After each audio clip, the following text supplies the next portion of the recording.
Abro este nosso encontro para a reflexão do Evangelho para esse dia 1º de outubro de 2023, acolhendo a cada uma e a cada um de vocês com muito carinho nas palavras do querido pastor Silvio Menck, teólogo, escritor, pesquisador, que desde a Alemanha nos enviou palavras que realmente nos animam, nos encorajam e nos dão a certeza do caminho correto que percorremos.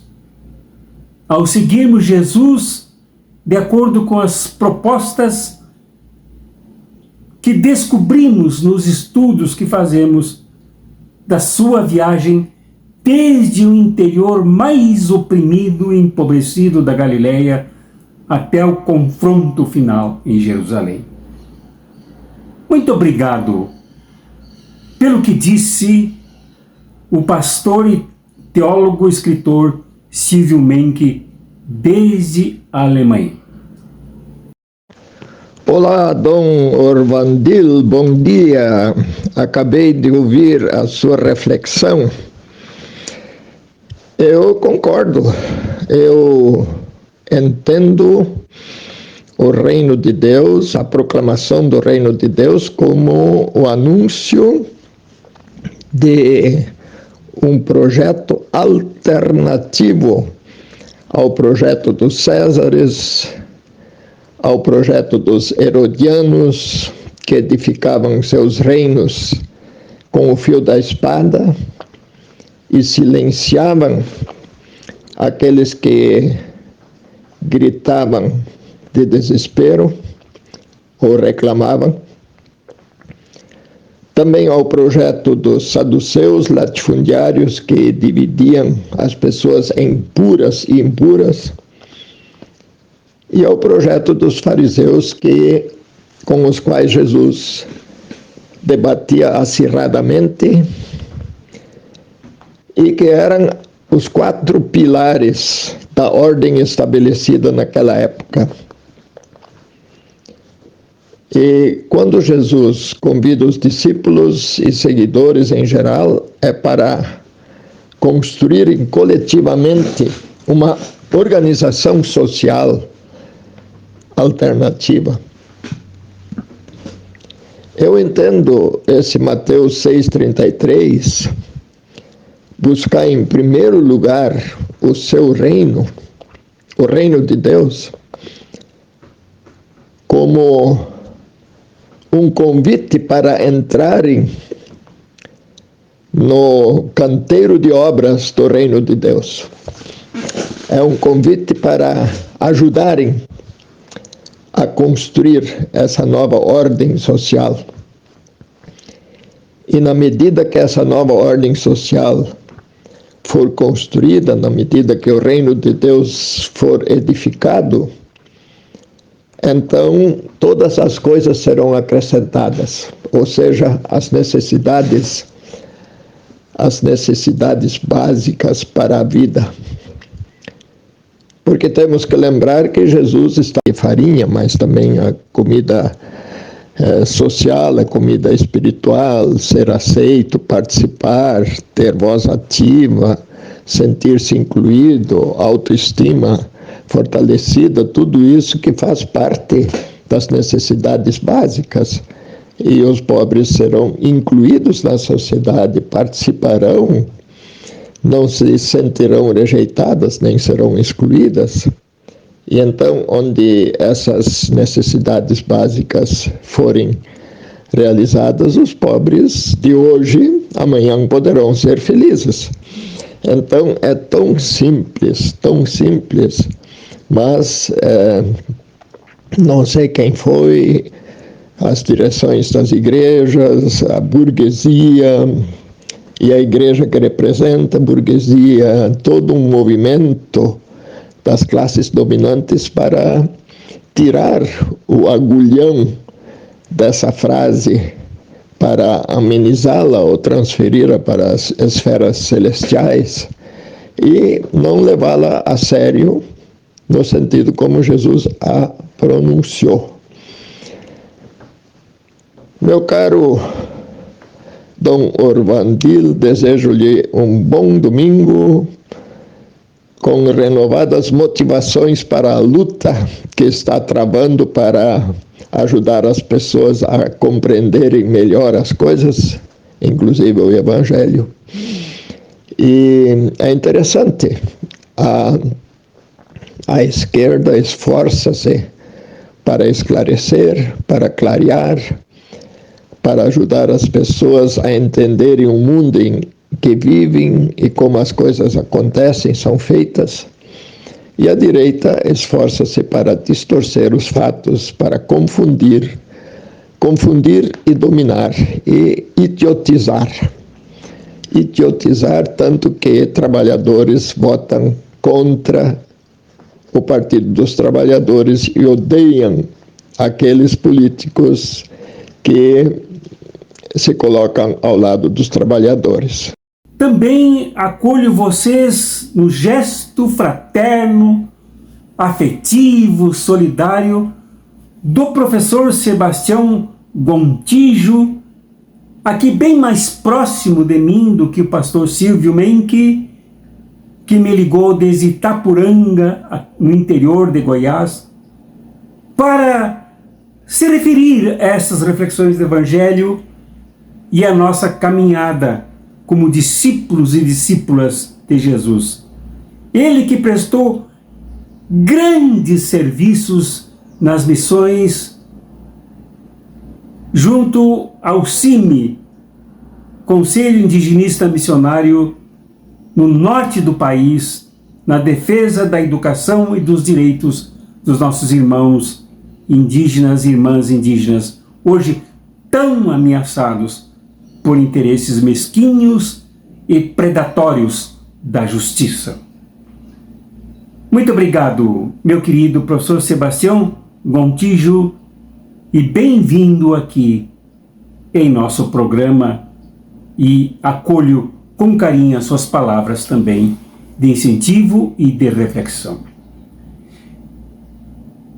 O Evangelho para esse domingo, 1º de outubro de 2023, é o de São Mateus, no capítulo 21, do versículo 28 ao versículo 32, que eu peço lerem e se encontrarem com outras pessoas aí, refletirem um bocado, trocarem ideias, para nos encontrarmos logo após a vinheta.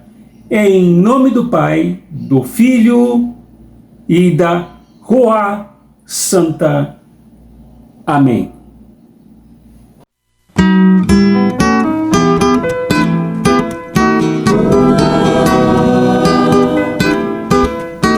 Pois bem, na reflexão do domingo passado, eu disse que um dos repertórios dos seguidores e seguidoras de Jesus é a justiça.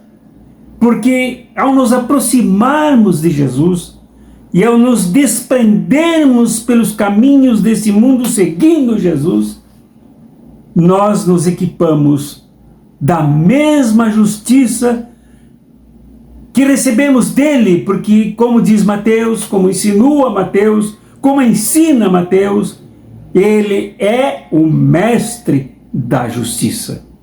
E é repertório porque é um valor que é como um instrumento musical, uma ferramenta de trabalho, de operacionalização da nossa vida neste mundo, nas relações com as pessoas, sempre afinado, afiado, cultivado, preparado para a ação.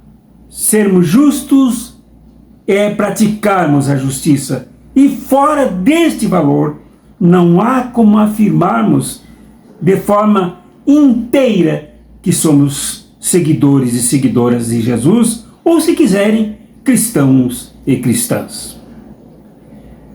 No Evangelho de hoje, prosseguindo nesta reflexão sobre a justiça, seguindo o mestre da justiça, vemos Jesus contar uma parábola.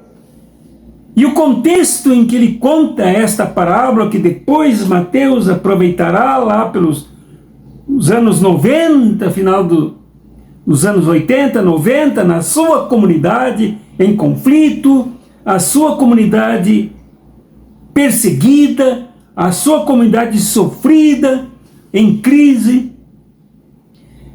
Jesus conta esta parábola quando já se encontra em Jerusalém para o confronto final com o Império Romano, que o espera com a cruz pronta para crucificá-lo. E esse confronto se dá dentro do templo, agora nesta fase em que Jesus conta esta parábola. Jesus entra em Jerusalém cavalgando um jumento e depois vai ao templo e lá ele faz a purificação, e a purificação não é com água benta, com água abençoada, mas com chicote nas mãos, enfrentando o mercado explorador e corrupto que ocupa o templo, que é lugar do encontro com o Pai, com Deus e Yahvé, que é Pai e Mãe, principalmente dos pobres. Agora, depois de fazer curas também dentro do templo, desse lugar que virou um mercado de negócios, daqueles que dominam a religião, dominam economicamente a religião judaica, pronta agora também a dar a sua colaboração no julgamento injusto, na calada da noite e na perseguição de Jesus, que será assassinado com a colaboração destes que são aí chicotados por Jesus no templo. Aqui ele conta esta parábola. Os fariseus e os chamados anciãos do povo, que na verdade são os membros do Sinédrio, se encontram perturbadíssimos, muito chateados. E como não se sentirem nessa situação? Porque aí está o mestre da justiça. Porque aí ele ocupa com o povo, com os pobres, com os seus discípulos, o templo que eles achavam que era coisa fechada e sagrada para os seus negócios. Eles perguntam para Jesus: com que autoridade tu te apresentas dessa maneira, dizendo que és o Messias? Com que autoridades tu expulsas os mercadores? Com que autoridades tu curas? E Jesus então lhes conta a parábola. E a parábola que Jesus conta inclui esta turma aí no templo, dos tais fariseus e membros do Sinédrio, do Senado de Israel. Jesus, na verdade, começa com uma pergunta ao contar essa parábola.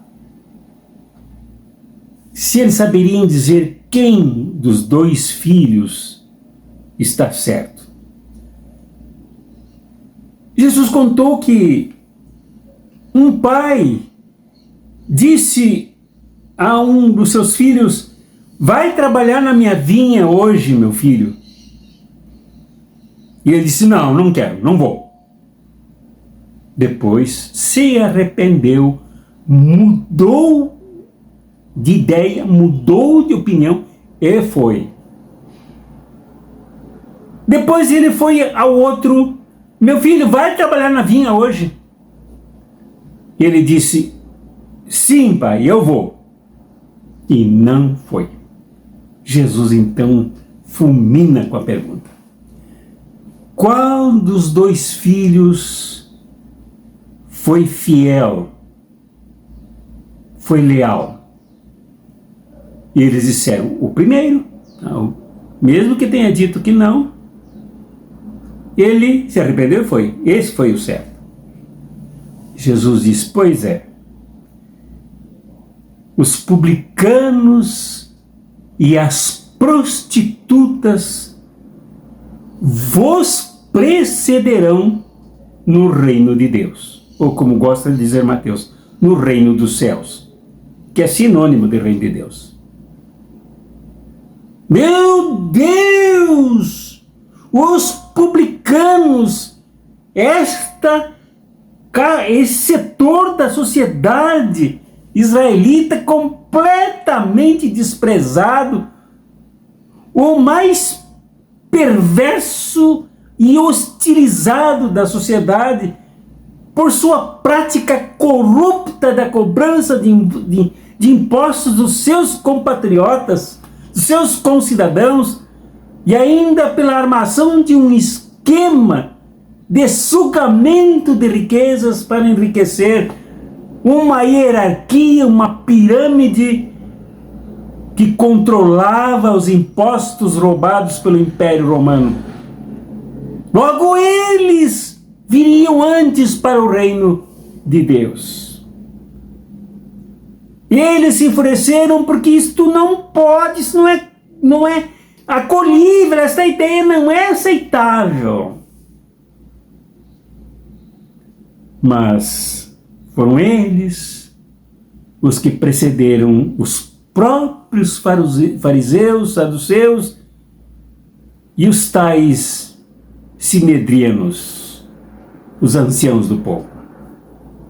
E as prostitutas, que além de serem mulheres, sempre jogadas lá para segundo, terceiro, quarto, quinto lugar na escala social, ainda eram prostitutas. Elas precederem esses homens autoconsiderados santos, puros, bons, que gostavam de rezar nos cantos das praças, chamando a atenção sobre si, de chegar no templo e chamar a banda musical, clarins, tambores, para mostrar o quanto eles gostavam de contribuir, de dar dinheiro para o tesouro, para o cofre do tesouro.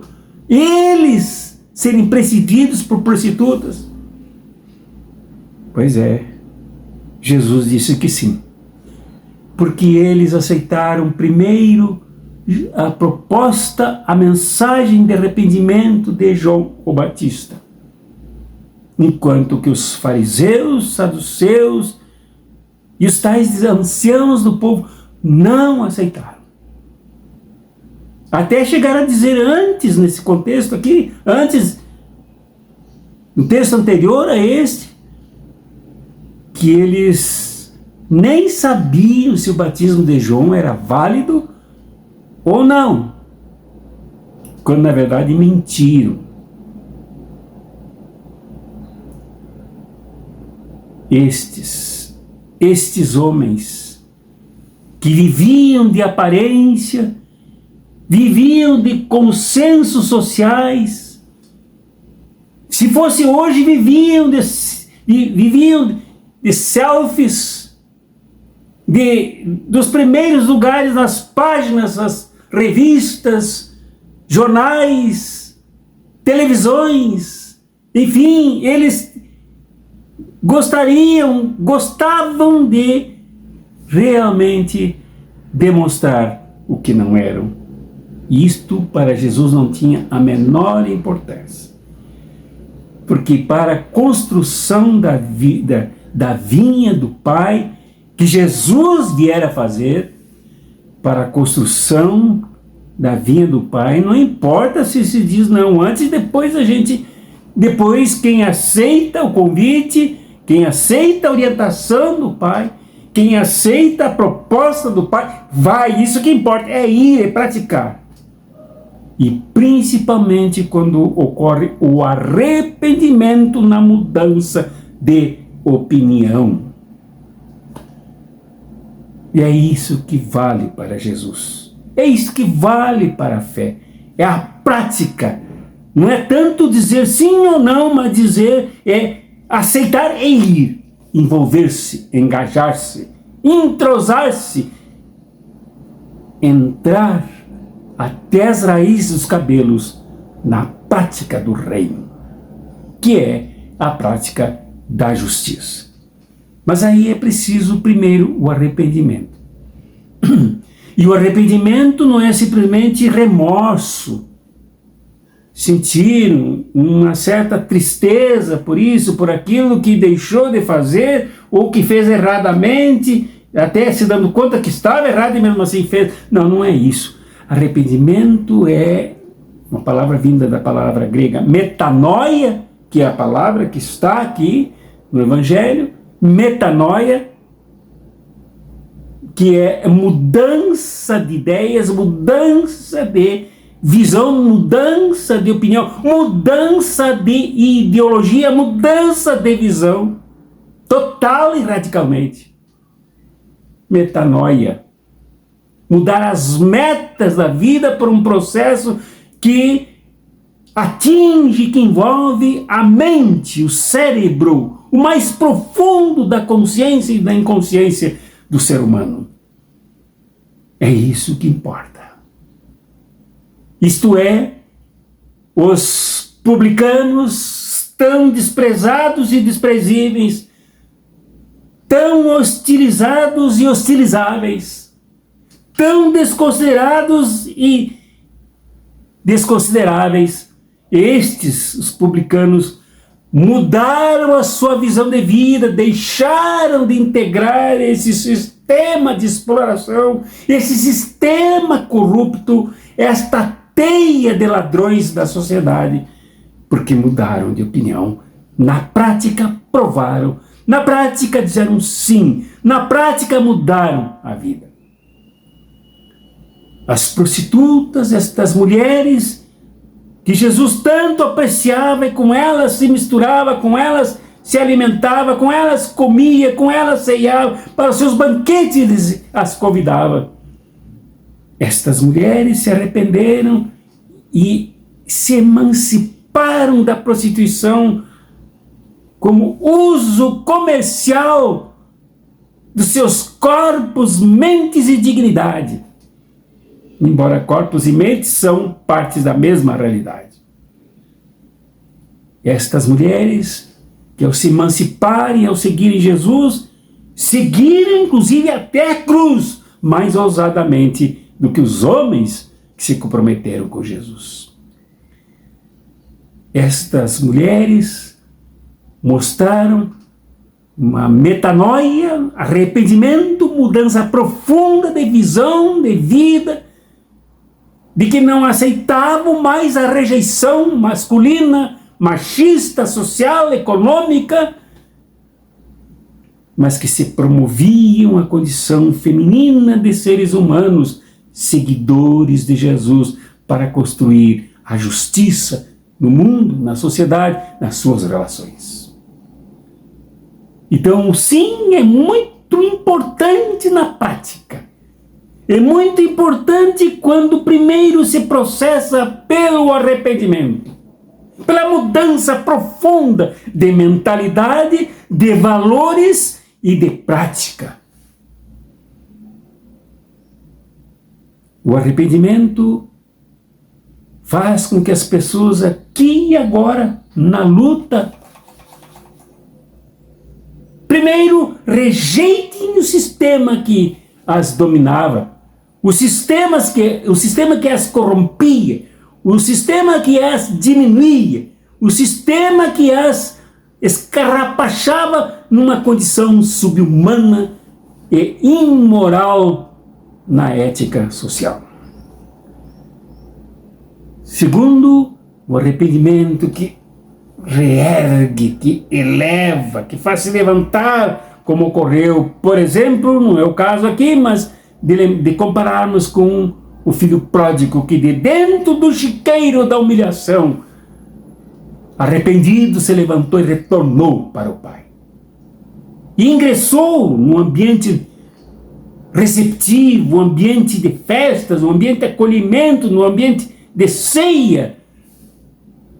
É assim que os arrependidos vivem afirmativamente a sua fé. O sim é um retumbante processo de transformação na vida das pessoas. E o não? O não daqueles que dizem sim. Esse povo aqui, representado pelos fariseus, pelos tais também anciãos do povo, e até mesmo pelo culto judaico, pelos sacerdotes judaicos, enfim, todo este elenco de traidores aqui, constituem aquele projeto dos que disseram, lá no deserto, lá no fundo, bem no fundo da miséria, da opressão, que aceitavam, queriam, que assumiriam o papel de construir a vinha para que toda a humanidade dela participasse. E mais tarde, não muito tempo, começaram a dizer não na prática da vida. Começaram a negar o seu compromisso. Começaram a negar o seu sim. Porque no fundo, tinham até projeto de religião, tinham até projeto legalista, tinham até código legal. Mas não tinham compromisso com a construção da vinha para todos. Disseram não na prática. Então, para concluir, o mundo de hoje precisa de pessoas que primeiro se reconheçam integrantes de uma sociedade injusta, de uma sociedade carregada de sistemas absolutamente desumanizadores, perversos e perversores, corruptos e corruptores, desumanos e desumanizadores. E se reconhecer que faz parte de tudo isto e cegamente afunda, ajudando a desintegrar a dignidade das pessoas. Hoje o mundo precisa disso. O Brasil precisa disso. A humanidade precisa que as pessoas logo se deem conta de que entre o sim e o não, o que vivem na vida é um constante não. A negação da vida, a negação da justiça, a negação da dignidade, a negação da vinha, que é este reino que Jesus vem trazer, trouxe e continua construindo conosco, contando conosco na construção desse reino de justiça para todos e para todas. Grande desafio é sabermos viver o sim hoje de forma concreta, de forma real, de forma objetiva, de forma combativa, de forma militante, de forma ousada até. Como veremos no Evangelho do domingo que vem. Este reino precisa de um sim na prática. Um sim na prática que muitas vezes se confunde com um aparente sim dentro dos templos. Quando as pessoas louvam, quando as pessoas sassaricam, mas louvando a experiência que dizem ter com Jesus, mais as alegrias que dizem ter com Jesus, mais a Santa Eucaristia que dizem comungar com Jesus, do que a prática de mudar a sociedade que lá fora, logo ali, metros e passos adiante, para fora da porta do templo, muitas pessoas se despedaçam das mesmas condições das prostitutas e dos publicanos cobradores de impostos no tempo de Jesus. Marginalizadas, pisadas, maltratadas, hostilizadas, espinhadas, excluídas da sociedade. Se não vemos isto, se não lutamos para mudar isso, o nosso sim lá no templo é puro farisaísmo, é pura hipocrisia, que funciona aqui como não. Nós vivemos cercados de nãos. De pessoas que dizem, até pensam dizer sim. há pessoas que disseram sim a Jesus e transformaram esse sim em não retumbante, não à vida, à justiça, à saúde e até à paz social. Quando se abraçaram um projeto fascista, que hostiliza negros e negras, que hostiliza homoafetivos, que hostiliza homossexuais, pisa, esmaga em nome de um projeto de família que não existe. Acusam outros que combatem, outros que lutam, outros que militam, outros que se entregam para mudar a sociedade, de tantas coisas que não conferem com a realidade, sempre a cavalo da fake news. Vivemos cercados de pessoas que dizem não na prática. E eu aqui não julgo, apenas compartilho o que é evidente, que é explícito para todos nós.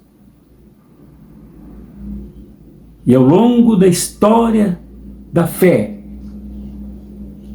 nesses 21 séculos, temos visto muitas vezes aqueles e aquelas que dizem seguir Jesus, dizendo não ao virarem as costas para os mais sugados pela miserabilidade, pela fome, pela violência, pela discriminação, pela exclusão.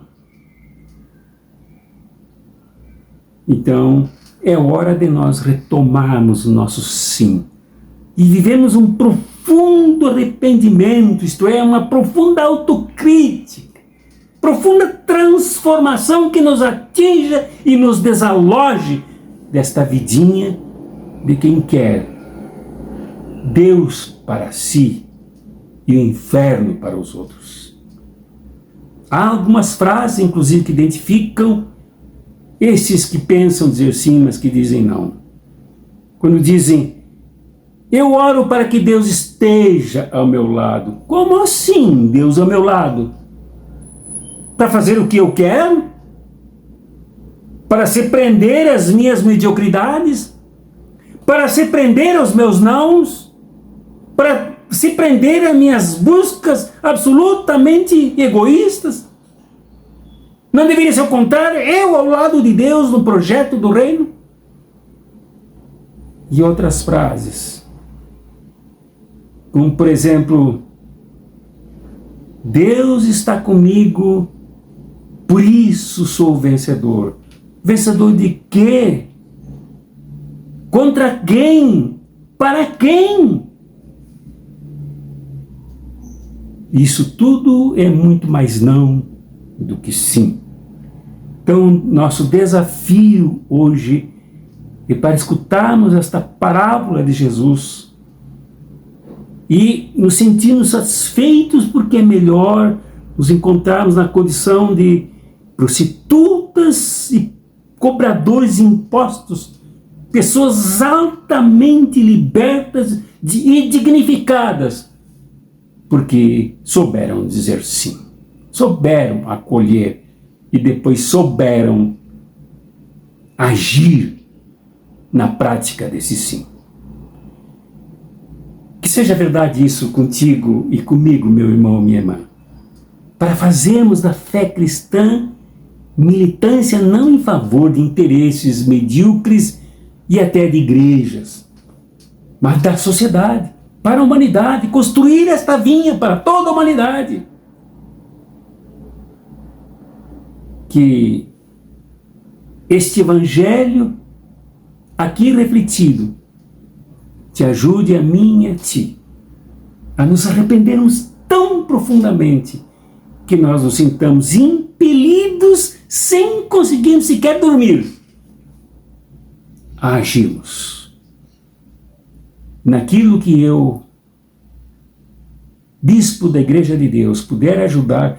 Contem comigo, contatem comigo. Talvez em alguns lugares desse país e desta América do Sul Eu posso até sugerir outros nomes que estejam bem próximos para ajudarmos nesta caminhada pelo sim, caminhada da justiça, seguindo o mestre da justiça, a quem louvamos para sempre. Em nome do Pai e do Filho e da Ruá Santa. Amém.